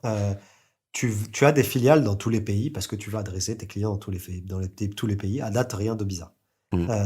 Tu crées une entité dans un pays. Tu prends le pays, dans tous les pays où tu es, tu prends le pays le moins disant fiscalement, c'est-à-dire celui où l'impôt sur les sociétés est le plus faible. Exemple, l'Irlande. Donc, tu as ta filiale là-bas. et tu dis mon siège européen est en Irlande. Mm. Voilà. Et ce que tu fais, c'est que du coup, donc il y a plusieurs trucs. C'est que, ce que tu peux faire, c'est que donc ta filiale française, elle va générer des bénéfices parce que tu vends des trucs, etc. Disons, tu vends des produits Amazon, etc. Et en fait, dans tes coûts, tu vas dire, bah en fait, ma filiale française, elle bénéficie de la propriété intellectuelle de la Il est marque. chaud, il est chaud. Elle bénéficie de la propriété intellectuelle de la marque Amazon. Et en fait, ça a un coût. Tout le site web, les algorithmes, le système logistique, les brevets, la marque, tout ça a un coût. Et en fait, ce coût, la filiale française, la filiale irlandaise qui a le siège, va le facturer à la filiale française. Donc en gros, pour que Amazon France puisse utiliser toute cette propriété intellectuelle, elle verse de l'argent à l'Irlande. Il se trouve que bizarrement, elle verse 90% de ses bénéfices sous forme de prix de transfert pour pouvoir utiliser la marque Amazon, les brevets, les algos, la propriété intellectuelle, combien, etc. 90%? Non, mais c'est pas un truc énorme, quoi. Non, mais Voilà. en gros, le principe, c'est que la filiale qui est dans le pays pas disant fiscalement, en gros, c'est facile pour elle de vendre des services à ses autres filiales, des services qui sont pas facilement chiffrables, tu vois. C'est-à-dire qu'en gros, tu vends des logos, tu vends des brevets, tu vends des trucs, et c'est facile de dire en fait, ça coûte une blinde, ou en fait, ça coûte pas cher. Du coup, de faire générer à ta filiale plein de bénéfices, en fait. Exactement. Et du coup, ce qui se passe, c'est que du coup, tous les bénéfices faits en France, du coup, ce qui se passe en France, c'est que du coup, en France, il y a très peu de bénéfices qui est fait. Ouais. Pourquoi ? Parce qu'il y a des coûts énormes qui sont facturés par la filiale irlandaise, et du coup, l'essentiel des bénéfices sont faits en Irlande. Mais il se trouve qu'en Irlande, bon, il n'y a que 12% d'impôts. Mais par hasard. Voilà. C'est 12 ou c'est 5 en Irlande ? Je crois que c'était 5. Je sais pas, je le sors de mon cul. D'accord. Attends, on va faire un truc. Regarde. Et en gros, toutes les entreprises font ça. Impôt sur les sociétés, Irlande. C'est ça qu'il faut taper. Ouais, et donc ça, le 12,5. Putain, il est chaud. Et donc, le système des prix de transfert, c'est super utilisé et c'est légal, tu vois. Et après, ce qui est illégal, c'est qu'effectivement, tu dois pas gonfler tes prix, machin, mais c'est super dur à vérifier. Donc, tu vois, l'exemple qu'ils donnent, c'est ils disent Google, en 2003, a vendu ses algorithmes de référencement et de publicité à sa filiale aux Bermudes. Pour quasiment rien, ils ont vendu ça. Et on le sait parce qu'ils n'ont pas payé beaucoup d'impôts cette année aux US. Donc Google US l'a pas vendu cher. Et ensuite, du coup, tous les pays payent une redevance à Google Bermudes. C'est drôle. Pour pouvoir utiliser les algorithmes du coup possédés par Google. Donc ça, c'est l'exemple qu'ils donnent dans le livre. Parce qu'aux Bermudes, on ne paye pas d'impôts. Parce qu'aux Bermudes, c'est zéro, l'impôt sur les sociétés. Donc voilà. Et donc ça, c'est une vaste enculerie. Et il y a deux manières de lutter contre ça. Il y a une manière, c'est essayer de mieux pricer ces prix de transfert et d'essayer d'identifier les chelouteries qu'ils font. Mais bon, ce qui est difficile, mais ce qui est faisable, à mon sens. Je ne suis pas expert, mais je pense que ça peut se faire. Et la deuxième manière, c'est d'essayer d'imposer un seuil minimal d'impôt sur les sociétés, qui est le truc qui est poussé par Biden, qui est de dire on veut minimum c'est 25% qu'il veut, c'est ça en tout cas, c'est 25% dans le livre ce qu'il propose.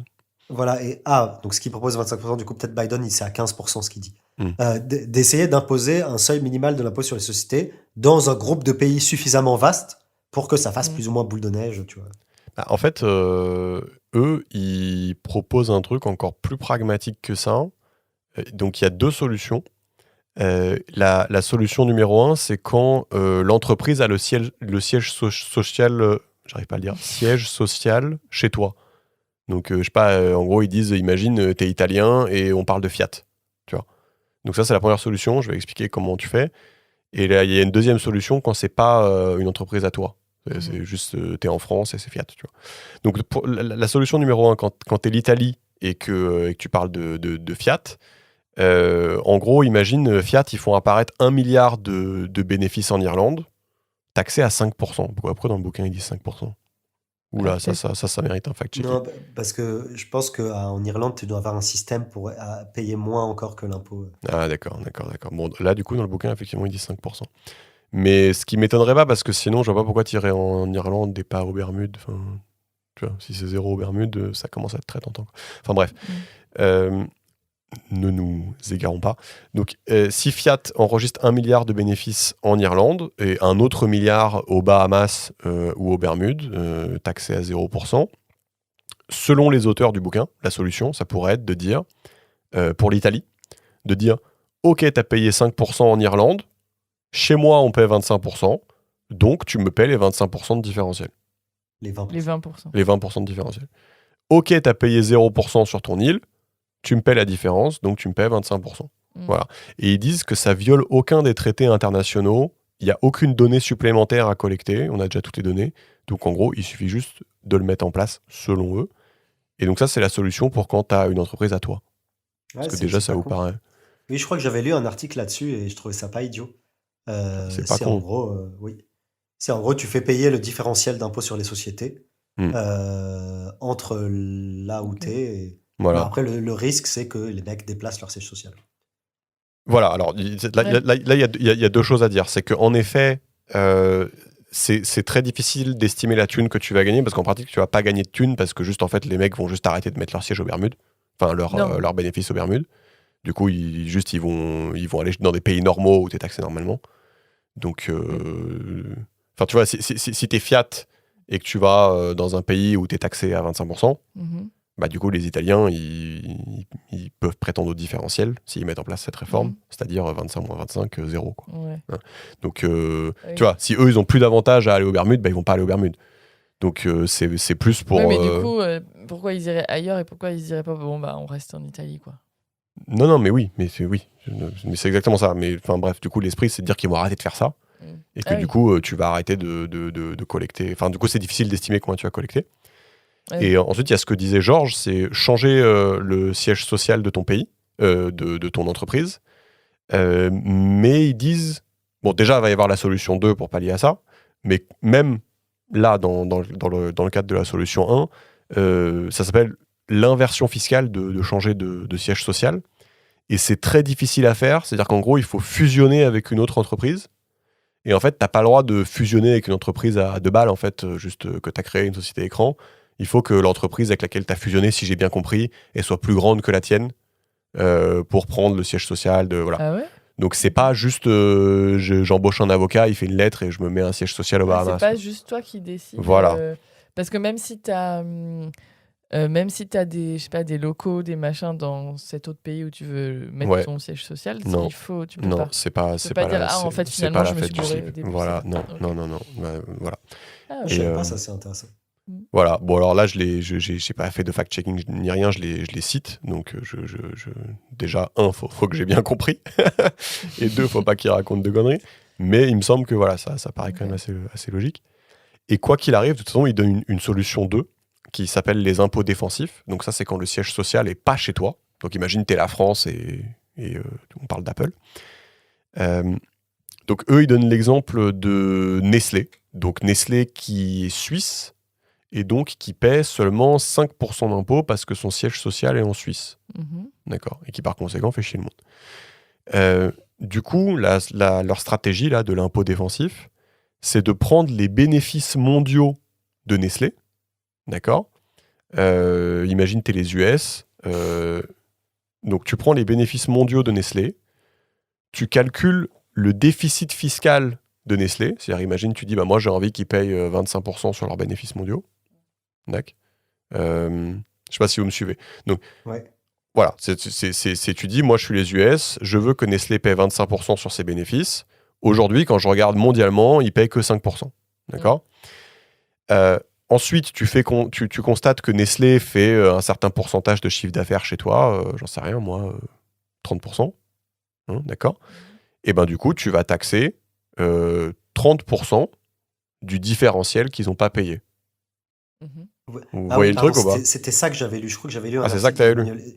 J'avais lu une tribune, je crois, d'Emmanuel XVI dans Le Monde ou un truc comme ça. Ben voilà, ça c'est l'impôt défensif. Voilà, et ça, je trouvais ça super smart. Je trouvais ça super intelligent. Et pareil, ça viole aucun des traités internationaux, aucune donnée supplémentaire à collecter. À chaque fois, ils précisent ça. Ouais, et ça, c'est génial parce que, en plus, genre, tu t'exposes à pas grand-chose parce que, en fait, le seul risque, c'est que l'entreprise dise, OK, bah, je ferme ma filiale en France. Ouais, c'est ça. Chose qu'ils ne vont pas faire, du coup. Non, chose qu'ils ne vont pas faire parce qu'il faut quand même de l'argent, tu vois. Bah oui. Machin. Et en plus, s'ils le font pas, bah, tant mieux, il y aura des concurrents français qui vont émerger. Tu vois. Oui, c'est ça. C'est une forme de protectionnisme déguisé. Mm. Mais du coup, donc, soit ils le font, soit ils continuent à faire du commerce en France, enfin, dans le pays concerné, ce qui est normal parce que de toute façon, ils y faisaient un bénéfice. Soit ils se vexent et ils ferment, mais dans ce cas-là, c'est un appel d'air pour les Ouais. concurrents locaux. Donc en fait, je trouve que ça a presque aucune conséquence négative. Tu Ouais, c'est vraiment pas mal. Hein. Ouais. vois. Donc, La seule conséquence négative, c'est qu'il y ait bataille juridique à l'OMC, parce que c'est une Oui. forme de. Tu vois. Ouais, enfin bon, j'ai du mal à justifier le truc. C'est-à-dire que si Nestlé fait 30% de chiffre d'affaires chez toi, ça me paraît pas aberrant qu'ils payent 30% d'impôts sur ce qu'ils n'ont pas payé. Mais bon, enfin, c'est vrai que c'est basique et c'est sympa. Et en fait, par rapport à ce que tu disais tout à l'heure, Georges, en fait, j'ai limite envie de dire, est-ce qu'on pourrait pas appliquer la logique aux individus, tu vois? Alors là, on est entre nous, on va raconter de la merde, mais tu vois, ça, on pourrait. J'ai l'impression qu'en se posant, en réfléchissant, on pourrait trouver un truc où tu sais, tu dis, bah, j'en sais rien, moi, bon, si les riches ils partent. Mais tu vois, tu pourrais avoir un système où est-ce qu'il a la nationalité française? Dans ce cas-là, tu fais la solution 1. S'il n'a pas la nationalité française, combien de jours il passe dans le pays? Donc j'en sais rien, moi, s'il passe 100 jours, peut-être qu'il faut qu'il paye des impôts au prorata, parce que bah, sur son 100 jours, il va utiliser les routes, il va utiliser les hôpitaux, il va utiliser je sais pas quoi. Et donc j'ai l'impression qu'on pourrait faire limite une analogie avec les particuliers. Bon là, ça mériterait d'être détaillé, mais l'esprit en tout cas, c'est malin, tu vois. Yes. C'est malin quand même. C'est donc ouais. Ouais, je sais pas. Bah, vous trouvez ça malin aussi Bah pour les sociétés, ouais. Mais... Ouais. Ah oui, pour les individus, on n'est pas encore convaincus, qu'on n'a rien dit. Ouais. Donc voilà. Donc ensuite, on avait parlé de la courbe de l'affaire, donc pour dire en gros combien on veut taxer les gens. Et du coup, ça me permet de revenir un petit peu sur ce qu'on disait tout à l'heure sur le fait que, tu sais, Georges, tu disais, est-ce que si tu taxes les riches, est-ce que finalement ça vient pas impacter le ruissellement, quoi, en gros? Est-ce que finalement ça vient pas impacter les strates de la société qui sont inférieures en termes de revenus? Et donc ce qu'ils font, c'est se dire, bah, que disent les données, en fait, vis-à-vis de ce truc-là, vis-à-vis du ruissellement. Bah, en fait, ils comparent deux situations. Ils comparent ce qui s'est passé des années 45 aux années 80. Donc ça, ils vont le mettre sur un graphe. Et ensuite, ils vont comparer ce qui s'est passé des années 80 aux années 2018. Ça, ils vont faire sur un autre graphe. D'accord ? Et en fait, ce qu'ils vont comparer, c'est le pourcentage annuel d'augmentation de ton revenu en fonction de si tu es dans les riches, dans la classe moyenne, dans les pauvres. D'accord ? Et ce dont on s'aperçoit, c'est que quand tu regardes le graphe qui va de 45 à 80,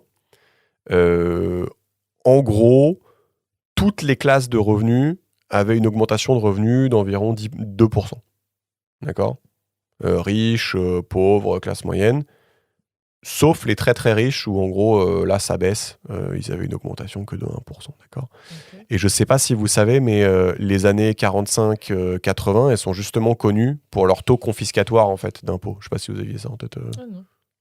Non, ouais. Toi non. Ouais, moi je savais que il y avait des grosses augmentations d'impôts. Voilà, mais t'avais des trucs notamment aux États-Unis. Oui, voilà, t'as des trucs qui ont pu atteindre 80, 98%, je crois, même en Angleterre. Les tranches supérieures étaient super élevées. Ouais, c'était des impôts confiscatoires. Et en gros, après, le pic n'est pas forcément intéressant, mais les moyennes sont assez élevées quand tu fais la moyenne sur toutes les années. Ouais, c'est des 80-85%. Donc, on voit que dans ce régime où finalement la fiscalité est très élevée, bah en fait, voilà, on a environ 2% de gains de salaire chez à peu près tout le monde, sauf chez les très très riches où c'est que 1%. Voilà.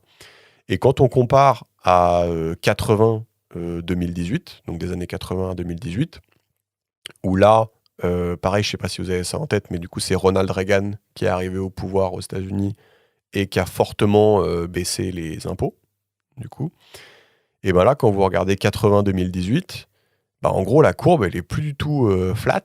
C'est-à-dire que les pauvres, les plus pauvres, ils ont eu, en gros, en moyenne, moins 0,5% de salaire chaque année. Ensuite, ça commence à augmenter un petit peu. Vers 50% des plus riches, c'est environ, je sais pas, 0,75% par an d'augmentation. Et après, quand tu vas vers les plus riches, ça devient complètement exponentiel. Et en gros, le top 0,001% des plus riches, c'est 5% par an d'augmentation de leurs revenus. Donc en gros, ce qu'ils essaient de montrer là, c'est que quand tu regardes les données, tout porte à croire que taxer fortement les riches, ça n'implique pas que tu vas baisser les salaires des pauvres, quand tu regardes ces données-là. Je sais pas si ça, déjà, ce qu'ils veulent faire passer comme message, c'est clair. Ouais, moi je suis d'accord, moi je trouve ça clair. Mais après, le seul problème, c'est. Enfin, encore une fois, je fais un peu chier pour rien, parce que moi je suis complètement d'accord, tu vois. Mm. Mais c'est le truc, c'est que, en fait, la problématique, c'est la compétition mondiale. Tu sais, c'est de dire, bah, il y a un dumping social, il y a un dumping fiscal, et du Mm. coup, les entreprises et ou les individus vont entreprendre ailleurs et vont créer des emplois et créer de la richesse ailleurs. Mm. Et du coup, en fait, quand tu prends ces trucs-là sur des périodes de 20 ans, en fait, il faut voir si globalement tout le monde augmente ses impôts en même temps, Mm. bah du coup, en fait, tu es dans la mouvance et tu ne souffres pas de la compétition. Tu vois ce que je veux dire? Oui, je vois ce que tu veux dire. Donc Et, en gros, le contre-argument, ça pourrait être de dire oui, mais des années 45 à 80, en fait, tout le monde augmentait beaucoup ses impôts. Mm. Du coup, il n'y avait pas de problème à le faire. En fait, là où ça pose un problème, c'est quand tu as des pays qui sont proches ou oui, similaires ou dans le même espace économique, genre Union européenne, et qui ont des trajectoires fiscales différentes. Bah oui. du coup, tu vois. Oui, et c'est exactement ce qu'ils disent. C'est-à-dire qu'ils disent que rien ne te dit que le deuxième graphique, là, le truc qui va des années 80 aux années 2018, rien ne te dit que si tu avais taxé fortement les riches, ça aurait pas pu être pire pour les pauvres. Tu vois ce que je veux dire? Ouais. Donc ils disent, bah oui, rien ne te dit ça. Donc on n'a pas de machine à voyager dans le temps, donc on peut pas vérifier. Juste, ils disent que, bah, juste au mieux, ce qu'on peut dire, c'est que les données ne suggèrent pas que Oui. c'est un problème. Mais en effet, je veux dire, si tu chipotes comme ce qu'on fait là, et en effet, c'est pas une démonstration implacable. C'est-à-dire que n'y a pas de machine à voyager dans le temps, donc tu peux pas conclure fermement, quoi. Voilà. Le seul truc que tu peux dire, c'est que les données ne le suggèrent pas. Oui, et puis ce Maintenant, que tu peux dire, c'est c'est qu'il y a tout. quand même il semble y avoir un faisceau d'indices, tu vois. C'est Genre, ça, exactement. Exactement. Non, mais exactement. Mais tu pourrais toujours avoir un économiste qui te dit, bah écoutez, moi j'ai fait mes modèles, nanana, donc blablabla, et donc ça marche pas. C'est vrai que c'est pas une démonstration implacable, mais c'est un faisceau d'indices, quoi, comme tu dis. Ouais, tout à ouais. fait. Voilà. Et donc ça finit le bouquin. Je pense qu'on a un peu vu tout ce qu'on voulait voir. Je sais pas si il y a des sujets qu'on n'a pas abordés que vous vouliez qu'on aborde sur ce thème-là. Non, moi je suis content d'avoir fait ce truc-là, je trouve C'est intéressant, super hein. intéressant. C'est intéressant. Ouais. Euh, Mon seul problème, c'est pas lié au bouquin, c'est plus que, en fait, tous les sujets de fiscaux, Mm. c'est toujours un peu complexe et aride intellectuellement. Ouais. Alors que pour moi, c'est crucial, en fait, c'est tout, quoi. Genre, toute une société, enfin, une démocratie, une société, un vivre ensemble, c'est très, très, très lié aux sujets fiscaux, tu vois. En Mm. gros, pour moi, il y a deux trucs globalement. Tous les débats politiques, c'est toujours deux trucs. C'est soit des sujets moraux slash sociétaux. Genre, oui, est-ce qu'on se suicide si on laisse les homosexuels se marier? Euh, Tu vois, donc ça, c'est un sujet Ouais. moral ou sociétal en mode oui, je ne veux pas parce que Jésus m'a dit que les gays, c'est pas bien. Tu vois. Ou sinon, et sinon, le deuxième type de sujet, c'est juste des sujets économiques. Enfin, c'est des sujets, pardon, Ouais. de budget, d'argent. C'est juste de Oui. dire, ah oui, mais si je mets des budgets aux armées, j'en enlève aux hôpitaux. Ah oui, mais si j'en mets aux hôpitaux, Ouais. je dois en enlever aux retraites. Ah, mais oui, mais comment on va financer les retraites? En fait, tous les débats politiques, ce soit toujours une question de morale personnelle, ce qui est pour les sujets sociétaux, par exemple, ou autres, soit une question fiscale. En gros, ça revient toujours à ça. Et du coup, pour moi, la fiscalité, genre, c'est hyper majeur. Parce que tu prends n'importe quel débat politique, n'importe quel sujet, genre les hôpitaux, les retraites, les écoles, il y a pas assez de profs, il y a trop de mecs dans les écoles. Tu prends n'importe quel sujet, c'est toujours une histoire de thunes. Et du coup, c'est toujours une histoire fiscale, en fait. Je suis d'accord avec toi sur le fait que c'est quand même assez aride. Enfin, tu vois... Enfin, en gros, faut avoir envie, quoi, parce que tu commences à regarder les graphes de Piketty, tu sais, t'as tout de suite des acronymes du genre, tu sais, là, je l'ai devant moi, la CSG, IRPP, IS, plus TF, plus ISF, plus DMTG, TVA et autres. Enfin, tu vois, en gros, je sais, c'est aride quand même. Enfin, tu fais, mais moi, je sais quoi, ces trucs-là. Et non, mais on est d'accord. Un peu pour initier, quoi. Enfin, Ouais. ça demande C'est ça. de la vulgarisation. C'est ça. Exactement, c'est que c'est compliqué et c'est pas sexy. Et du coup, les gens s'en désintéressent, ce que je comprends, parce qu'en vrai, c'est chiant, tu vois, flemme, tu vas pas bosser ça. Ouais. Tu vas pas t'intéresser à ça après ta journée de boulot, tu vois. Mais et du coup, j'ai cette frustration pour moi, c'est essentiel, et genre, plus de 50% des débats politiques, c'est lié à ça. Mais le problème, c'est que c'est surchiant, quoi. Tu vois, genre... Non, mais c'est hyper vrai. C'est-à-dire que quand je préparais l'épisode, tu sais, des fois, je me posais des questions sur un truc et rapidement, tu te retrouves sur impôt.gouv.fr qui t'explique comment on va te taxer. Et tu sais, t'as un énorme pavé, tu vois. Et t'es là, ouais, je suis pas très chaud pour me taper tout le truc, quoi. Ouais, parce que c'est un énorme pavé quand même, même si, en plus, parce que impôt.gouv.fr, ça s'adresse quand même aux gens qui sont pas censés et c'est connaître, quand même relou. C'est déjà relou. Et difficile et tout. C'est déjà relou. Et du coup, en fait, c'est vrai que ça qu'est-ce que ça te dit ? Déjà, ça te dit deux choses. Ça te dit que ça serait quand même cool de le simplifier pour que ça soit moins aride et que, en gros, tout le monde puisse s'y intéresser, puisque Georges, effectivement, fait remarquer, je pense à juste titre, que c'est un sujet fondamental. Et de deux, l'aridité aussi, j'ai l'impression, fait que, en gros, quand t'es quelqu'un d'un peu malin, tu peux faire baisser tes impôts, quoi. Exactement, tu peux faire baisser tes impôts. Et aussi ça, c'est un peu relou, quoi. Enfin, ouais. Ça me paraît... Et aussi dans le débat public et dans la bataille des idées, c'est frustrant parce que, en fait, tu peux un peu dire n'importe quoi et personne ne peut fact-checker ce que tu dis. Et chacun peut sortir un chiffre différent et un acronyme différent. Et du coup, le non-initié ou même l'initié, enfin même le citoyen un peu engagé qui s'intéresse mais qui est juste pas expert de la question, en fait, juste il arrive pas à se faire une idée, tu vois. Genre t'es là, y en a un qui dit qu'on va perdre des emplois, l'autre qui dit que en fait on va pas en perdre tant que ça, machin. Et en fait, toi, t'es citoyen de bonne foi, tu te dis ok, j'analyse le débat. En fait, t'arrives pas à te faire une opinion, tu vois. Et du coup, c'est pour ça que je pense qu'il y a une enfumerie, c'est que c'est un truc dur à vulgariser, complexe, aride, chiant, et que du coup, quand tu es puissant, quand tu es riche et que tu veux maintenir cette situation-là, tu peux le faire en enfumant les gens, en usant d'arguments fallacieux, en poussant un certain nombre de choses dans les médias, parce que c'est dur à fact-checker et parce que c'est dur à prouver ton point. C'est dur de dire que t'as raison, tu vois.